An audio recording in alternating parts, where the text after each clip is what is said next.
Hello everyone, दक्ष education के इस video segment में आप सबों का स्वागत है। आज के इस वीडियो लेक्चर में जो लेक्चर नंबर 5 है, हम डिस्कस करने जा रहे हैं झारखंड की खेल नीति और झारखंड के खिलाड़ियों के बारे में। इससे पहले मैं आपको ये बता दूं कि अगर आप लोगों ने इस क्लास को ज्वाइन नहीं किया है तो इस क्लास का आज 5वां लेक्चर है। 4 लेक्चर्स झारखंड जीएस को लेकर के इस सब्जेक्ट के ऑलरेडी हो चुके हैं, जो आप हमारे दक्ष एजुकेशन ऐप पर जाकर उन वीडियोस को आप देख सकते हैं। अदरवाइज अगर आप चाहें तो दक्ष एजुकेशन के वीडियो चैनल पर भी जाकर के आप ये चारों लेक्चर्स और आज का 5वां लेक्चर भी आप देख सकते हैं। अगर आप हमारे क्लास से रेगुलर जुड़ना चाहते हैं तो आप दक्ष एजुकेशन ऐप पर झारखंड एसएससी कोर्स को परचेज कर लें और वहां से प्रतिदिन रात 8:15 बजे ये झारखंड सचिवालय सेवा प्रतियोगिता परीक्षा की तैयारी के लिए स्पेशल क्लास चलाई जा रही है। डिफरेंट फैकल्टीज अपने सब्जेक्ट से कंसर्न जो उनका क्लास है वो ले रहे हैं लगातार। आप वहां पर जाकर के वो क्लासेस कर सकते हैं। हमारे यहाँ पेपर 1, पेपर 2 और पेपर 3 तीनों पेपर्स की क्लासेस चलाई जाएंगी और चलाई जा भी रही हैं, तो आप ऐप पर जाकर के उसको परचेस करके आप वो क्लासेस कर सकते हैं। अदरवाइज आप हमारे यूट्यूब चैनल से अगर आप जुड़े हैं तो आप वहां से भी ये वीडियोस आप देख सकते हैं फ्री ऑफ कॉस्ट। ठीक है, थैंक यू। तो आज हम लोग आज का सेगमेंट जो है वो स्टार्ट करने जा रहे हैं झारखंड की खेल नीति और झारखंड के खिलाड़ी। जैसा कि आप जानते हैं कि झारखंड खेल की फील्ड में एक जाना पहचाना राज्य है। यहाँ के कई खिलाड़ी राष्ट्रीय और अंतर्राष्ट्रीय स्तर पर अपना नाम और अपनी योग्यता को साबित कर चुके हैं। आज के इस सेगमेंट में चूंकि ये इंपॉर्टेंट सेगमेंट है, तो खेल नीति क्या है झारखंड सरकार की, इसके बारे में क्या तथ्य है उसके बारे में हम जानेंगे। और उसके बाद आज के इसी सेगमेंट में हम झारखंड के जो प्रमुख खिलाड़ी हैं भिन्न भिन्न खेलों से संबंधित उनके नाम और उनके विषय में जो भी महत्वपूर्ण बातें हैं ये जानेंगे। तो वीडियो को अंत तक देखें और आज का ये टॉपिक आज ही कंप्लीट कर लीजिएगा। साथ में कॉपी वगैरह लेके बैठिए, मतलब पेन वगैरह लेके बैठिए, ताकि कुछ इंपॉर्टेंट हो तो आप नोट्स करते चलें, अपना बनाते चलें। तो चलिए आज का सेगमेंट स्टार्ट करते हैं। सबसे पहले हम बात करेंगे झारखंड की खेल नीति के बारे में। तो मैं इसे सेकंड पॉइंट जो है उसको पर मिटा दे रहा हूँ। झारखंड की खेल नीति, देखिए इसके बारे में जानना हमें ये है कि झारखंड की जो खेल नीति है, इस नई खेल नीति के तहत Olympic game, Asian game, Commonwealth game, world cup और विश्व चैंपियनशिप में, मतलब आप यूं कह लें कि अंतरराष्ट्रीय स्तर के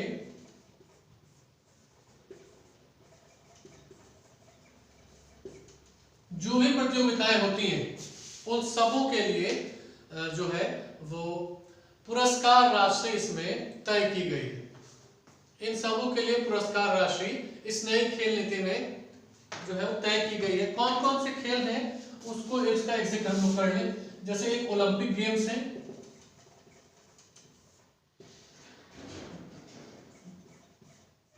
वर्ल्ड कप जो होता है वर्ल्ड कप है, वर्ल्ड कप के साथ साथ एशियन गेम्स है, कॉमनवेल्थ गेम्स है, एशियन गेम्स है,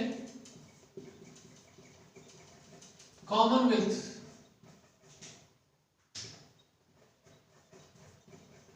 जो गेम है तो कॉमनवेल्थ के गेम्स हैं। इन सभी गेम्स में इसके अलावा विश्व चैंपियनशिप जो होती है, वर्ल्ड कप के अलावा विश्व चैंपियनशिप अलग अलग खेल में होती रहती है। विश्व चैंपियनशिप तो 1, 2, 3, 4 और 5, इन 5 प्रतियोगिताओं में झारखंड के जो भी खिलाड़ी हिस्सा लेंगे और वो पदक जीतेंगे तो उस अनुसार इस कैटेगरी के वाइज पुरस्कार राशि इसमें आवंटित की गई है। इस नई खेल नीति में पुरस्कार राशि के बारे में अगर हम चर्चा करें तो देखिए ओलंपिक में, अगर ओलंपिक की बात की जाए, ओलंपिक गेम्स की, सबसे पहले ओलंपिक गेम्स की बात की जाए तो स्वर्ण पदक जो जीतेगा, गोल्ड मेडल है ना, गोल्ड मेडलिस्ट जो खिलाड़ी होंगे उनको 2 करोड़ रुपए का नगद पुरस्कार है। 2 करोड़ रुपए का नगद पुरस्कार है ओलंपिक गेम्स में जो गोल्ड मेडलिस्ट है उनके लिए। 1 करोड़ रुपए का पुरस्कार है जो रजत जीतेंगे, है ना, और जो कांस्य जीतेंगे, रजत मतलब सिल्वर मेडल, सिल्वर मेडल के लिए 1 करोड़ का नगद अवार्ड है। और जो आपका ब्रॉन्ज कांस्य पदक जिसको हम लोग कहते हैं, कांस्य पदक अगर कोई जीतता है तो उसको 75 लाख रुपए का नगद पुरस्कार है इसमें। ये ओलंपिक के लिए है। ओलंपिक में स्वर्ण पदक जो जीतने वाले खिलाड़ी हैं उनके कोच जो हैं, कोच को भी 10 लाख रुपए नगद अवार्ड यहां से मिलेंगे। 10 लाख ये है कोच के लिए। तो याद रख लीजिएगा मित्रों, क्या क्या ओलंपिक गेम्स में कोई गोल्ड मेडल जीतता है तो 2 करोड़ रुपया, सिल्वर जीतता है 1 करोड़ रुपया, ब्रॉन्ज मेडल जीतता है 75 लाख रुपया, और गोल्ड मेडलिस्ट के जो कोच होंगे, जो प्रशिक्षक हैं उसको उनको भी 10 लाख रुपए नगद पुरस्कार का प्रावधान किया गया है। अब बात करते हैं विश्व कप, वर्ल्ड कप के लिए। वर्ल्ड कप की बात कर लेते हैं। तो वर्ल्ड कप के बारे में हम लोगों को जानना यह है, इसमें जो पुरस्कार राशि का प्रावधान किया गया है, स्वर्ण जीतने पर 20 लाख रुपए मिलेंगे, गोल्ड जीतने पर 20 लाख रुपया, आगे है रजत जीतने पर 15 लाख रुपया और ब्रॉन्ज जीतने पर भी 10 लाख रुपया, सिल्वर जीतने पे 15 लाख, अब ब्रॉन्ज मेडल जीतने पर 10 लाख रुपए का प्रावधान किया गया है। ये पुरस्कार राशि का प्रावधान किया गया है। खेल संघों को अनुदान के लिए भी व्यवस्था इस खेल नीति में की गई है। खेल संघ जो है झारखंड राज्य के खेल संघ, जैसे आप कई बार अखबारों में, न्यूज में, पेपर में पढ़ते हुए कबड्डी संघ, मुक्केबाजी संघ, हॉकी संघ, तो इस तरह के जो खेल संघ हैं उनके लिए भी इस खेल नीति में प्रावधान किया गया है। इस खेल नीति के अनुसार राज्य सरकार से अनुदान प्राप्त करने के लिए खेल संघों को खेल विभाग से मान्यता प्राप्त कराना होगा। खेल विभाग जो है वहां से अपने को वहां रजिस्टर करना पड़ेगा और वहां से मान्यता प्राप्त करनी होगी, पहली बात, ठीक है ना। दूसरी चीज, ये सोसाइटी एक्ट के तहत एक निबंधन भी करवाना पड़ेगा, मतलब खेल संघों को खेल विभाग, झारखंड सरकार के खेल विभाग में सोसाइटी एक्ट के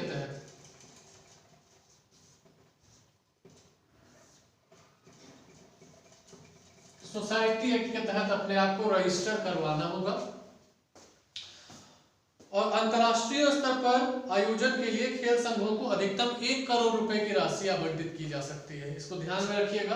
अंतर्राष्ट्रीय स्तर पर अगर कोई आयोजन होता है तो उसके लिए खेल संघों को अधिकतम 1 करोड़ रुपए की राशि आवंटित की जाएगी। इसमें 50% राशि जो है वो इमीडिएट इफेक्ट से उनको दी जाएगी और 50% ऑडिट रिपोर्ट मिलने के बाद उनको सौंपी जाएगी। फिर से सुन लीजिए, इसको मैं जरा मिटा रहा हूं, इसका अगर स्क्रीनशॉट आप लेना चाहें तो ले लें। इसको मैं मिटा रहा हूं।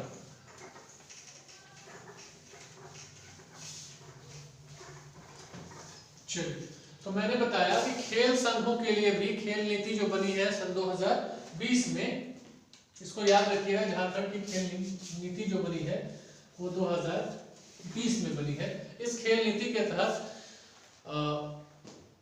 खेल संघ जो झारखंड राज्य के हैं उनके लिए भी कई प्रावधान किए गए हैं, उनके विकास के लिए, उनको सपोर्ट करने के लिए कई प्रावधान किए गए हैं। जिसमें से एक प्रावधान मैंने ये बताया कि राज्य सरकार के खेल विभाग के पास अगर कोई निबंधित रजिस्टर्ड खेल संघ है ना, तो सबसे पहले तो उनको अपने आप को रजिस्टर करवा लेना होगा। दूसरी बात, अगर अंतर्राष्ट्रीय स्तर का कोई आयोजन होता है तो उस खेल संघ को अधिकतम 1 करोड़ रुपए की राशि मिलेगी। 1 करोड़ रुपए की राशि आवंटित की जाएगी। 1 करोड़ की राशि का प्रावधान उसमें किया गया है।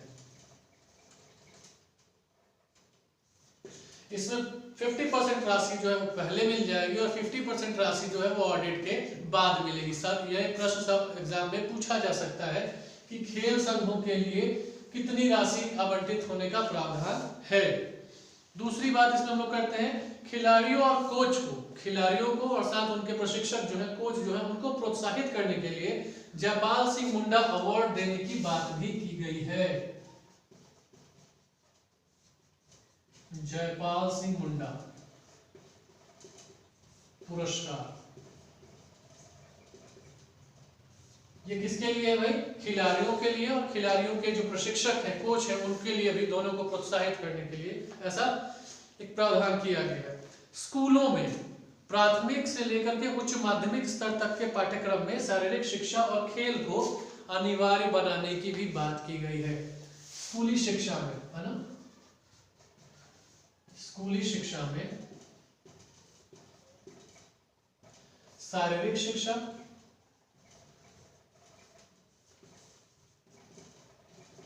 और साथ साथ खेल, शारीरिक शिक्षा और खेल को अनिवार्य बनाने का प्रावधान किया गया है। तीसरी बात अगर देखें, अगली बात, तो सभी सरकारी और निजी स्कूलों में कम से कम 1 घंटे शारीरिक गतिविधियों और खेल के लिए निर्धारित होगा। इसी से रिलेटेड है, इसलिए यहीं पर लिख देता हूं 1 घंटा मिनिमम। सभी सरकारी स्कूलों के लिए भी ये प्रावधान एप्लीकेबल है और जो निजी स्कूल है झारखंड राज्य में उनके लिए भी ये प्रावधान एप्लीकेबल है कि कम से कम स्कूल टाइमिंग का 1 घंटा जो है वो शारीरिक गतिविधियों के लिए या फिर खेल कूद के लिए आवंटित किया जाएगा। अगली बात यह है, खेल अकादमी व खेल विश्वविद्यालय की स्थापना करने की बात की गई है इस नीति में। खेल अकादमी एवं खेल विश्वविद्यालय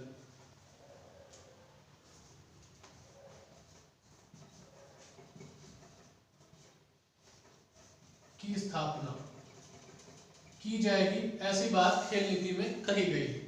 अगली बात क्या है, मेगा स्पोर्ट्स कॉम्प्लेक्स जो है उसमें खेल विश्वविद्यालय शुरू किया जाएगा। इसका स्थान भी आवंटित कर दिया गया है। खेल विश्वविद्यालय जो है कहाँ ये स्थापित किया जाना है, तो मेगा स्पोर्ट्स कॉम्प्लेक्स में, मेगा स्पोर्ट कॉम्प्लेक्स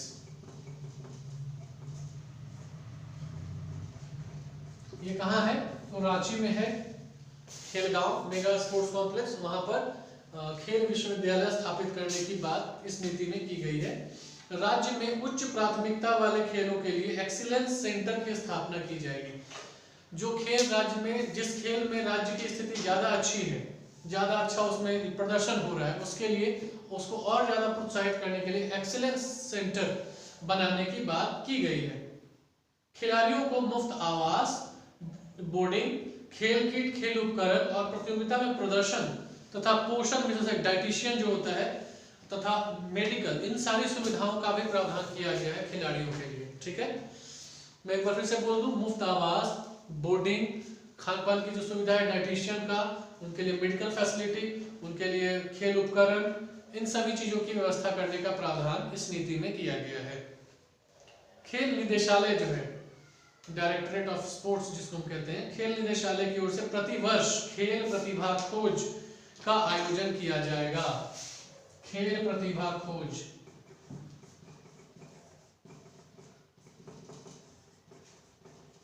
ये जो है ये आपका प्रति वर्ष ये होगा। इस नीति की जो महत्वपूर्ण पहलू है, महत्वपूर्ण बिंदु हैं, हम उन पर चर्चा कर रहे हैं। झारखंड सरकार की खेल नीति जो 2020 में लागू हुई, उसके महत्वपूर्ण पहलुओं पर हम बात कर रहे हैं। तो इसमें हमने लिखा कि खेल प्रतिभा खोज का आयोजन करने की बात की गई है, जो प्रति वर्ष किया जाएगा। इसके अलावा इस नीति के तहत पूर्व खिलाड़ी जो है, जिन्होंने अब खेल से संन्यास ले लिया है, उनको पेंशन योजना का लाभ दिए जाने की बात की गई है। पूर्व खिलाड़ियों के लिए, पूर्व खिलाड़ी जो है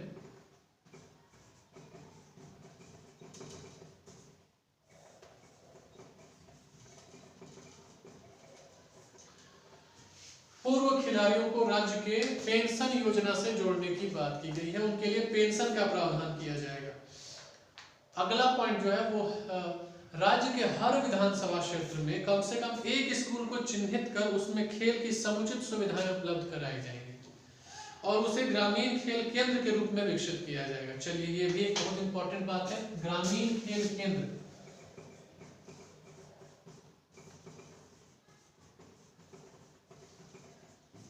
ग्रामीण खेल केंद्र ये क्या है, तो हर विधानसभा के, झारखंड में 81 विधानसभा क्षेत्र है, प्रत्येक विधानसभा क्षेत्र के किसी एक स्कूल को मॉडल स्कूल के रूप में डेवलप करके वहां पर ग्रामीण खेल केंद्र का विकास किया जाएगा और खेल से संबंधित सारे उपकरणों की और सारी सुविधाओं की व्यवस्था उस स्कूल में करवाई जाएगी। ऐसा इस नीति का एक लक्ष्य है। आगे बात करें तो ग्रामीण खेल केंद्रों के लिए अनुबंध पर 2 साल के लिए एक खेल मित्र भी बहाल किया जाएगा।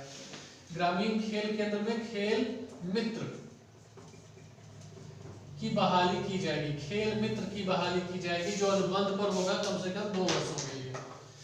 ठीक है, तो ये जो खेल नीति है झारखंड सरकार की, उसके जो महत्वपूर्ण पहलू थे उन सभी पर हमने एक एक करके बात की है। सबसे पहले हमने इसमें जो पुरस्कार योजनाएं थी उस पर बात किया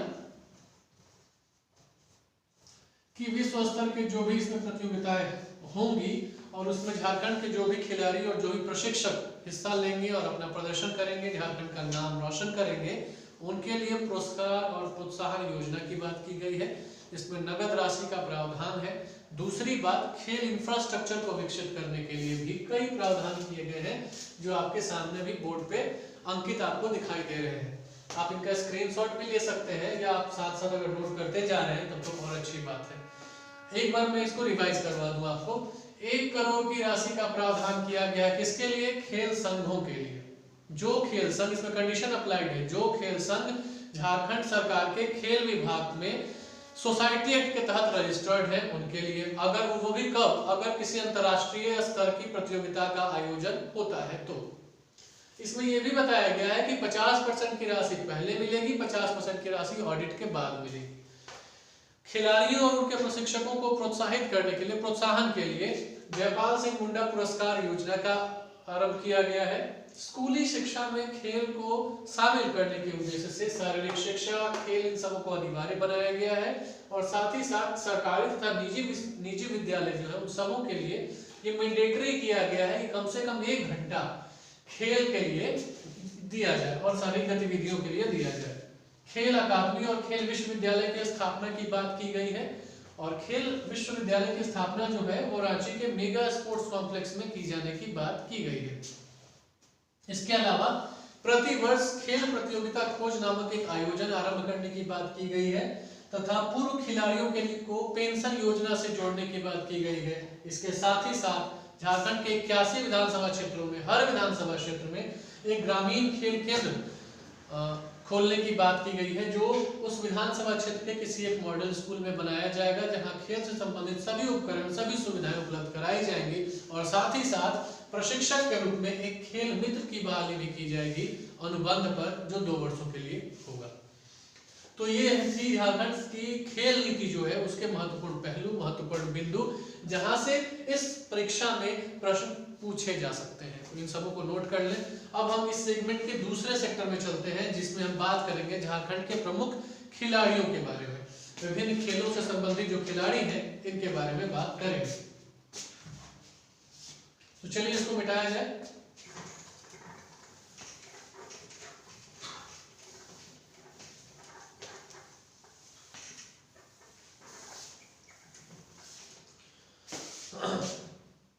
अब हम बात करने वाले हैं झारखंड के खिलाड़ियों के बारे में।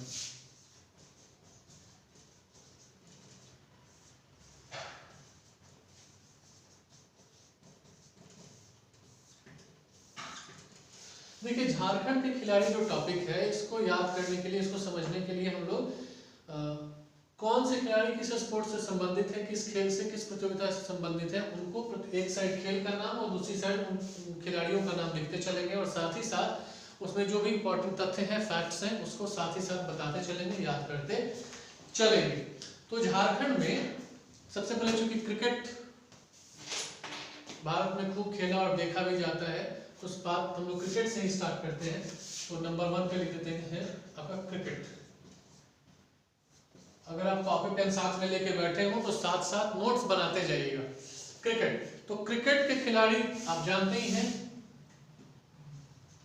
सबसे पहला नाम इस क्षेत्र में महेंद्र सिंह धोनी का आएगा। इसके साथ ही साथ और भी खिलाड़ी हैं, वरुण एरोन,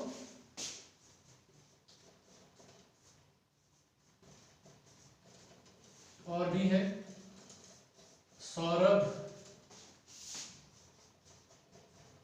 तिवारी, और एक व्यक्ति और है शाहदाब नदीम।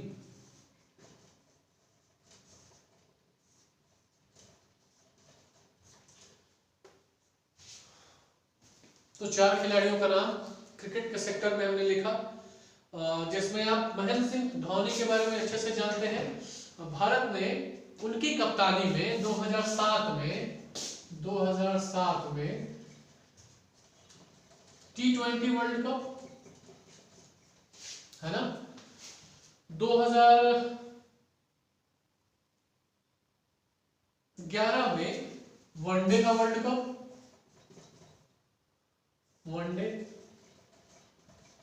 वर्ल्ड कप, और 2013 में चैंपियंस ट्रॉफी।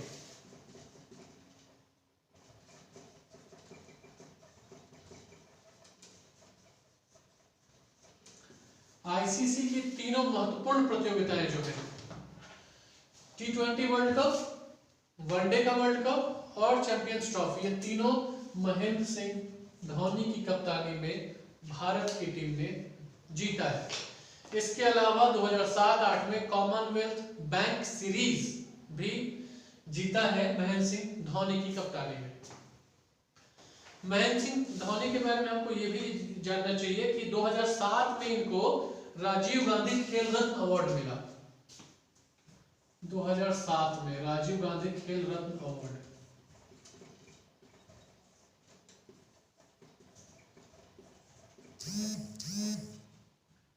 एक पुरस्कार ये हो गया। और महत्वपूर्ण पुरस्कार जो मिले हैं, 2009 में इनको पद्मश्री अवार्ड मिला।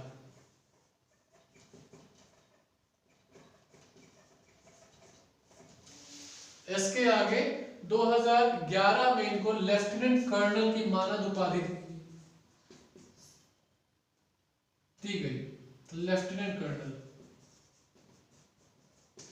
टेरिटोरियल आर्मी में, क्षेत्रीय सेना जो होती है टेरिटोरियल आर्मी में, 2011 में इनको लेफ्टिनेंट कर्नल की मानद उपाधि दी गई। 2018 में पद्म भूषण पुरस्कार से सम्मानित किया गया। पद्म भूषण सम्मान से सम्मानित किया गया। तो और भी कई सारे अवार्ड जो है महेंद्र सिंह धोनी अपने नाम कर चुके हैं, जिनमें कुछ महत्वपूर्ण अवार्ड्स जो है वो मैंने आपको बताया। 2007 में राजीव गांधी खेल रत्न अवार्ड, 2009 में पद्मश्री अवार्ड, 2011 में लेफ्टिनेंट कर्नल की मानद उपाधि दी गई इनको क्षेत्रीय आर्मी में, टेरिटोरियल आर्मी में। 2018 में पद्म भूषण अवार्ड दिया गया।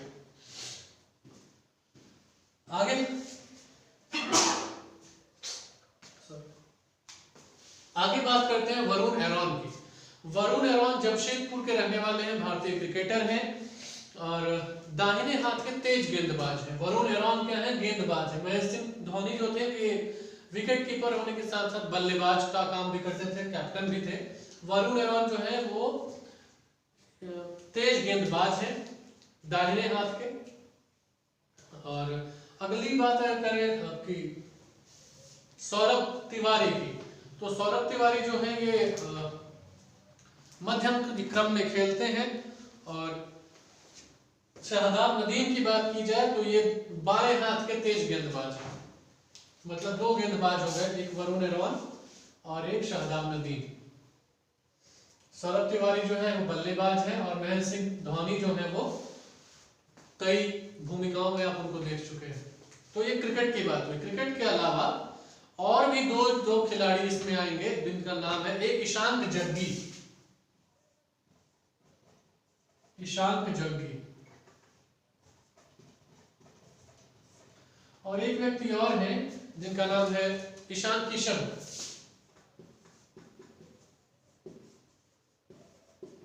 ये दोनों भी झारखंड राज्य के फेमस क्रिकेटर हैं, लेकिन इन्होंने अभी घरेलू स्तर पर कई प्रतियोगिताओं को जीता है। ये अंतरराष्ट्रीय स्तर के खिलाड़ी हैं और ये घरेलू स्तर पर ईशान जग्गी और ईशान किशन ने अभी कोई अंतरराष्ट्रीय मैच जो है वो नहीं खेला है। तो ये क्रिकेट की बात हो गई। अब बात करते हैं हॉकी के टीम की, हॉकी के जो प्लेयर्स हैं उनकी। चलिए इसको मैं मिटा रहा हूं, इसका एक स्क्रीनशॉट अगर आप चाहें तो आप ले सकते हैं।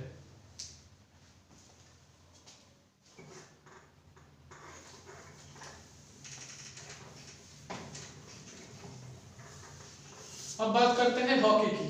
हॉकी के बारे में आप जानते हैं कि देश का राष्ट्रीय खेल है यह हॉकी।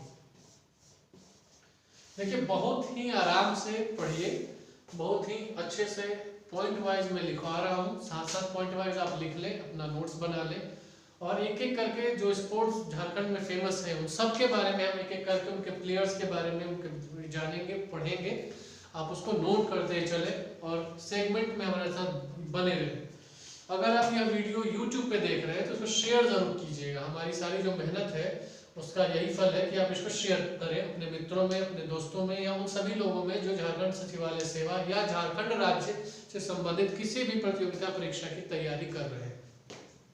यह वीडियो सेगमेंट उन सभी विद्यार्थियों के लिए लाभप्रद होने वाला है जो झारखंड राज्य से संबंधित किसी भी प्रतियोगिता परीक्षा की तैयारी कर रहे हैं। तो अब हम बात करने वाले हैं हॉकी की। हॉकी में क्या है कि सबसे बड़ा नाम हॉकी के क्षेत्र में जो है वह है आपका जयपाल सिंह मुंडा। जयपाल सिंह मुंडा, शायद ही कोई खेल प्रेमी व्यक्ति ऐसा होगा झारखंड का जो जयपाल सिंह मुंडा नाम से परिचित न हो। जयपाल सिंह मुंडा का जन्म 3 जनवरी 1903 को हुआ था। जन्म इनका जो हुआ है 1903 में हुआ, और इनका देहावसान कहें या इनकी मृत्यु कह लें तो मृत्यु जो हुई है वो 1970 में हुई। पॉइंट नोट करते जाइएगा, 1970 में हुई। आदिवासी आंदोलन और झारखंड आंदोलन के एक सर्वोच्च नेता के रूप में इन्होंने अपनी पहचान भी बनाई। आदिवासी एवं झारखंड आंदोलन,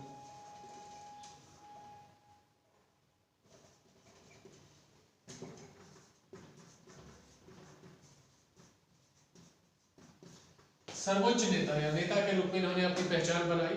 इसके अलावा हम ये कह सकते हैं कि ये प्रसिद्ध राजनीतिज्ञ भी थे, पत्रकार का काम कर इन्होंने किया, लेखक के रूप में इन्होंने अपनी भूमिका निभाई, शिक्षाविद।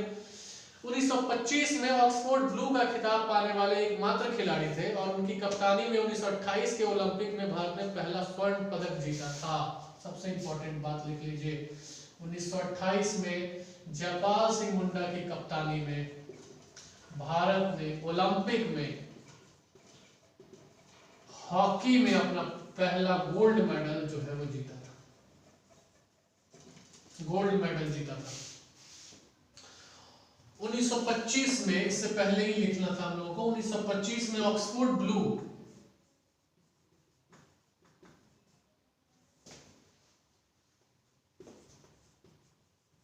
का खिताब इनको मिला था।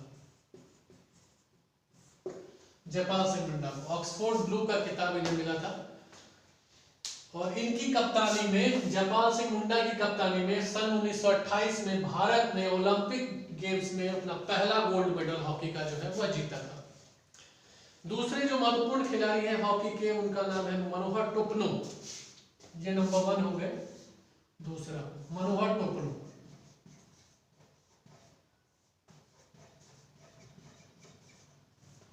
मनोहर टोपनो नाम याद रखें।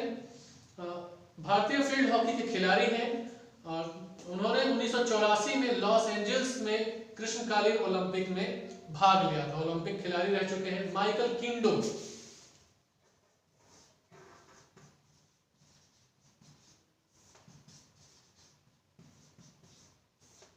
माइकल किंडो हॉकी के खिलाड़ी हैं। इन्हें सन 1972 में अर्जुन पुरस्कार से सम्मानित किया गया था और 1975 हॉकी विश्व कप में भारत की स्वर्ण पदक विजेता टीम का यह हिस्सा थे। 1972 के ग्रीष्मकालीन ओलंपिक में भी टीम का हिस्सा थे जिस टीम ने कांस्य पदक जीता था। मतलब इन लोगों ने ओलंपिक खेला है। ओलंपिक, ये भी ओलंपिक, ये सब ओलंपिक गेम्स के में टीम का हिस्सा रहे हैं, अलग अलग ओलंपिक गेम्स में। सिल्वानुस डुगडुग अगले खिलाड़ी का नाम है, सिल्वानुस डुगडुग।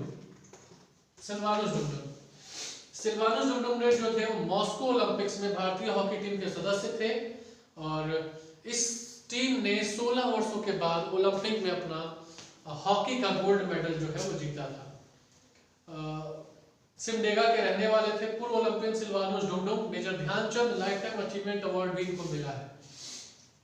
ये रहने वाले हैं आपका सिमडेगा, सिमडेगा डिस्ट्रिक्ट है। अजीत लकड़ा, पांचवें खिलाड़ी है का नाम हम लिख रहे हैं अजीत लकड़ा। छठे खिलाड़ी का नाम कांति बाला।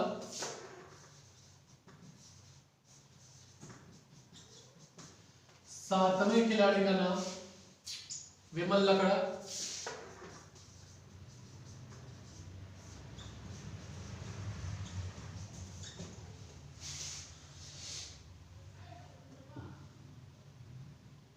निक्की प्रधान सुमराई टेटे। इसके अलावा 8वें नंबर पर निक्की प्रधान।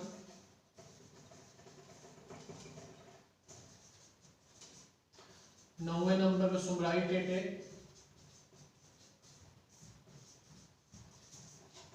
है ना। 10वें स्थान पे है मनोहर टोपनो, जिनका नाम लिख चुके हैं। पूर्णिमा महतो जमशेदपुर की है।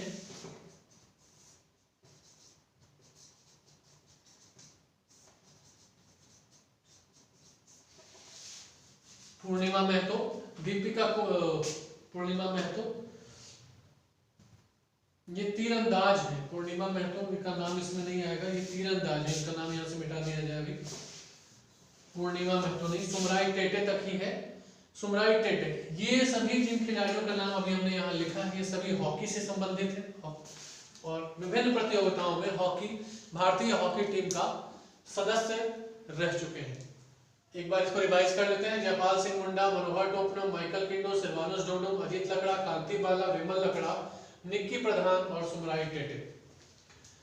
परीक्षा में जो प्रश्न आता है उसमें कई बार 4-5 खिलाड़ियों का नाम एक ऑप्शन में दे दिया जाता है और इनमें से पूछता है इनमें से कौन हॉकी खिलाड़ी नहीं है या इनमें से कौन हॉकी खिलाड़ी है ना। इस टाइप के क्वेश्चंस पूछे जाते हैं। चलिए इसका स्क्रीनशॉट ले लें, फिर इसको मिटाते हैं।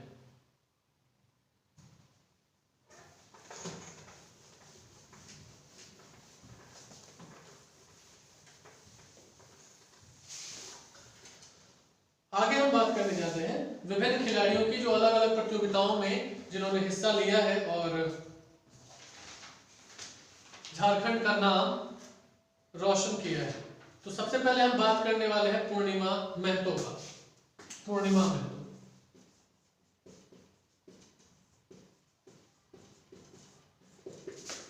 ये तीरंदाज है, जमशेदपुर की रहने वाली, जमशेदपुर। राष्ट्रमंडल खेलों में इन्होंने तीरंदाजी के लिए रजत पदक जीता है और अलग अलग विभिन्न प्रतियोगिताओं में कई इन्होंने अवार्ड जीते हैं। इसके साथ ही साथ 2013 में इन्हें भारत के राष्ट्रपति के द्वारा द्रोणाचार्य अवार्ड भी मिला है। द्रोणाचार्य प्रशिक्षक को मिलता है, तो द्रोणाचार्य अवार्ड की विजेता भी ये रही है। आगे बात करते हैं संजीव कुमार सिंह की।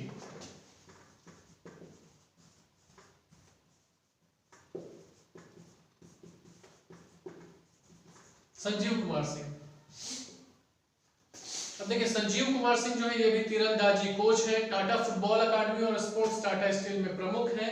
भारतीय सरकार द्वारा अर्जुन पुरस्कार और द्रोणाचार्य पुरस्कार के विजेता भी रहे हैं, मतलब तीरंदाज है ये। नाम से परिचित हो जाना जरूरी है। नाम और खेल ये सबसे ज्यादा महत्वपूर्ण है। नाम से और खेल से परिचित होना जरूरी है। दीपिका कुमारी, नाम किसी पहचान का मोहताज नहीं है।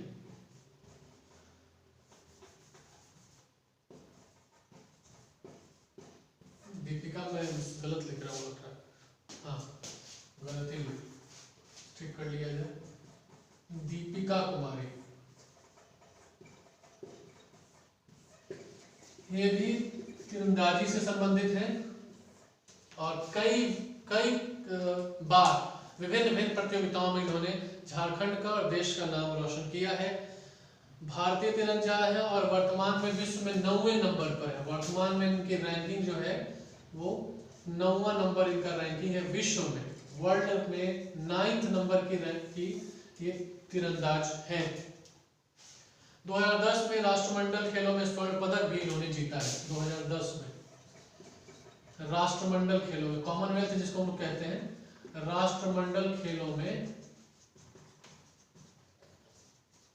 गोल्ड मेडल भी इन्हें मिला है। अर्जुन पुरस्कार भी इन्हें मिल चुका है और 2016 में पद्मश्री अवार्ड भी इन्हें मिला है। देखिए ये इंपॉर्टेंट है, 2016 में पद्मश्री अवार्ड भी राष्ट्रपति के हाथों पा चुकी है ये। अगले खिलाड़ी का नाम मंगल सिंह चंपिया।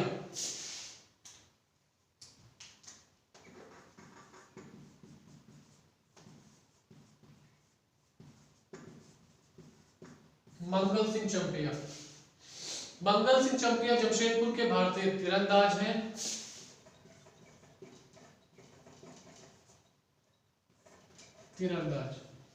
जमशेदपुर के रहने वाले हैं। एशियाई खेलों के साथ साथ कई अंतर्राष्ट्रीय स्पर्धाओं में इन्होंने भारत का प्रतिनिधित्व किया है। रीना कुमारी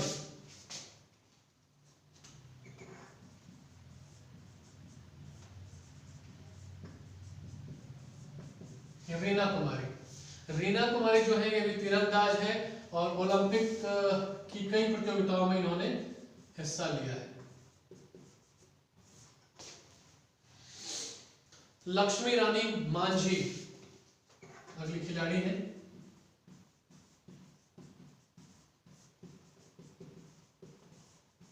लक्ष्मी रानी मांझी ये भी रिकवर आर्चर है। आर्चर मतलब तीरंदाजी होता है, तो तीरंदाजी है ये।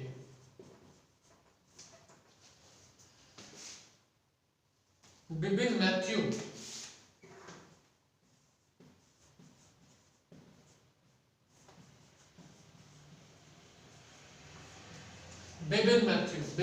जो है भारतीय ट्रैक और फील्ड स्प्रिंटर है।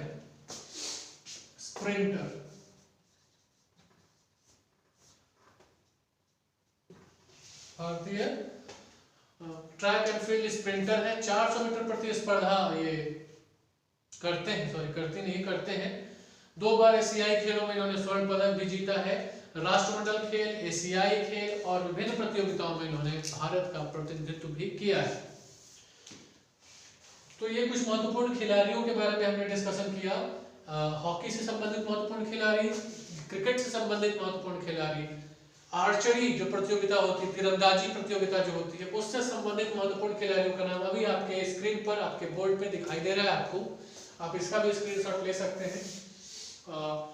खिलाड़ियों को नाम और उनके किस खेल प्रतिस्पर्धा से वो संबंधित हैं ये याद रखना जरूरी है। इसके अलावा जो महत्वपूर्ण पुरस्कार अवार्ड उन्हें मिले हैं उनकी जानकारी रखना परीक्षा के दृष्टिकोण से महत्वपूर्ण है। इसके अलावा हम बात करने वाले हैं खेल से ही संबंधित वर्तमान में जो घटनाक्रम है, करंट अफेयर्स, खेल से संबंधित जो स्पोर्ट्स के करंट अफेयर्स हैं उनके बारे में इस वीडियो के तीसरे सेगमेंट में। तो चलिए इसको मिटा देते हैं।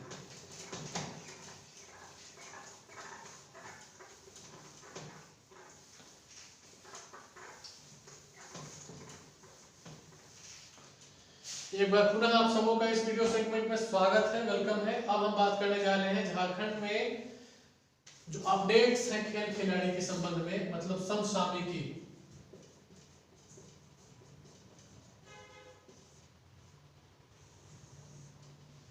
खेल से संबंधित यहाँ पर ध्यान रखना जरूरी है कि समसामयिकी जो मैं बात कहने जा रहा हूं वो खेल से संबंधित है, झारखंड में विशेषतः। चलिए, तो सबसे पहले जो इंपॉर्टेंट चीजें हैं वो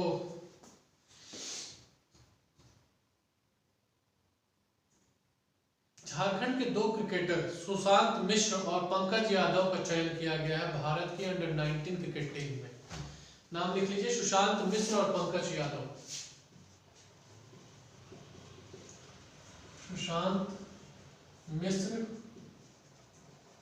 Pankaj Yadav, under 19 cricket team.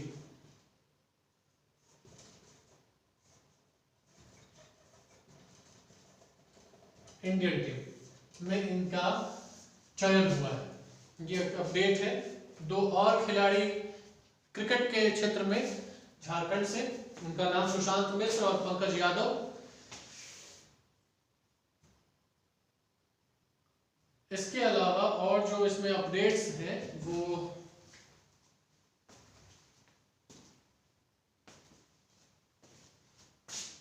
Madhumita, Madhumita एक खिलाड़ी है जो तीरंदाजी से संबंधित है। इनका नाम ये छूट गया है, देख लीजिए, लिख लीजिए। सारे खिलाड़ी जो इम्पोर्टेंट हैं वो आज के सेगमेंट में हम लोग खोज के उनको कवर करेंगे। मधुमिता तीरंदाज है, इनका नाम और इनका खेल इनका याद रखें। और इम्पोर्टेंट क्यों है भाई, 2018 के एशियन गेम्स में इन्होंने रजत पदक प्राप्त किया था। 2018 के एशियन गेम्स में, 2018 के एशियन गेम्स में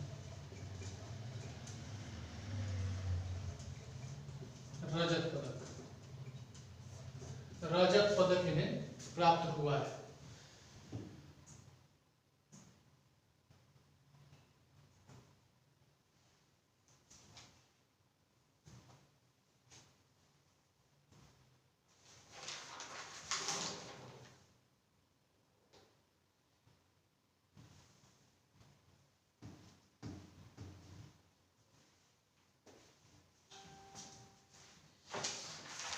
अब हम आगे इसी सेगमेंट में झारखंड के कुछ और खिलाड़ियों का बात कर लेते हैं जो छूट गए हैं। जैसे एक है मिसाल बेंजामिन लकड़ा, मिसाल बेंजामिन लकड़ा, लिख लेना इसका, इनका मिसाल बेंजामिन लकड़ा, ये बॉक्सिंग से संबंधित है, इंटरनेशनल बॉक्सिंग।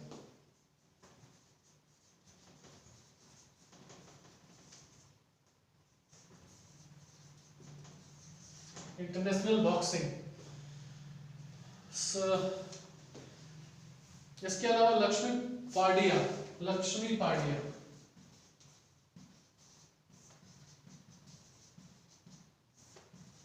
लक्ष्मी पाडिया जो है महिला राष्ट्रीय मुक्केबाजी, महिला मुक्केबाजी लिख देता हूं मैं, राष्ट्रीय तो है ही, महिला मुक्केबाजी से संबंधित है। दिवाकर प्रसाद नेक्स्ट व्यक्ति है खिलाड़ी, दिवाकर प्रसाद। दिवाकर प्रसाद जो है वो पुरुष मुक्केबाजी में कांस्य पदक विजेता रहे हैं।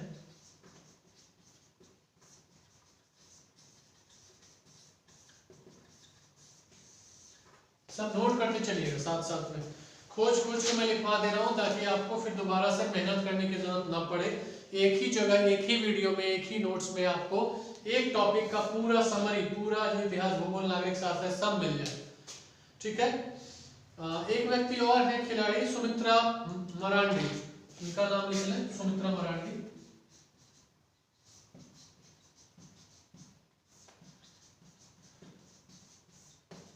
सुमित्रा मरांडी ये फुटबॉल खिलाड़ी है,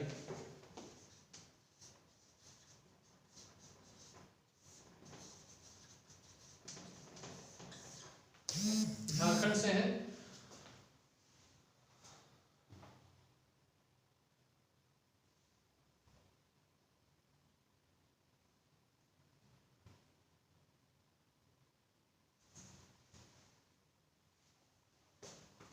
इसके अलावा भी कई और खिलाड़ी हैं जो फुटबॉल के सेक्टर में जो खेलती हैं। कुछ लड़कियां हैं जैसे विमल मिंज, मोनिरुल मोंडल, लालमोहन हांसदा, गौरव मुखी, सूरज तिर्की, दीपक मंडल, संजय बुलमुचू, पी विजय कुमार और मुबशिर रहमान, ये सभी फुटबॉल खिलाड़ी हैं।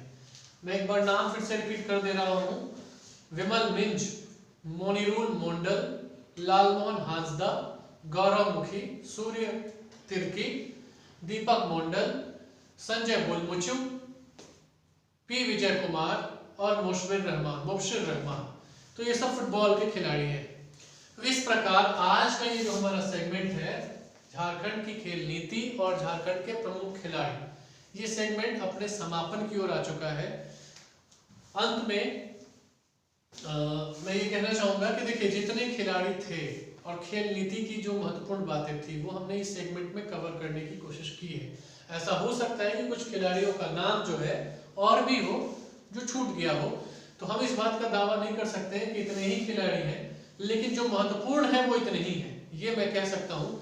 इसके अलावा भी अगर एक आध दो खिलाड़ी या कुछ खिलाड़ियों का नाम छूट गया हो तो आप अलग अलग जगह से उसको कवर कर सकते हैं। हम भी कोशिश करेंगे कि अगर कुछ छूट गया हो तो वो अलग वीडियो में कवर किया जाए। हालांकि अभी जो बता दिया गया वो एनफ है। मैं फिर से रिपीट कर रहा हूं, अभी आज के सेगमेंट में जिन खिलाड़ियों और जिन पॉइंट्स पर डिस्कशन किया गया है वो आपके झारखंड सचिवालय सेवा प्रतियोगिता परीक्षा के दृष्टिकोण से पर्याप्त है। अगर इतना आप याद कर लेते हैं, इतने को नोट कर लेते हैं और इतने के लिए अपने को एकदम अच्छे से तैयार कर लेते हैं तो इतना मोर देन एनफ है। इसी बात के साथ आज का ये वीडियो सेगमेंट हम यही समाप्त करते हैं। अगर आप लोगों ने चैनल सब्सक्राइब नहीं किया है तो दक्ष एजुकेशन के यूट्यूब चैनल को जरूर सब्सक्राइब करें, मित्रों को शेयर करें, लाइक और कमेंट भी जरूर करें। Thank you very much.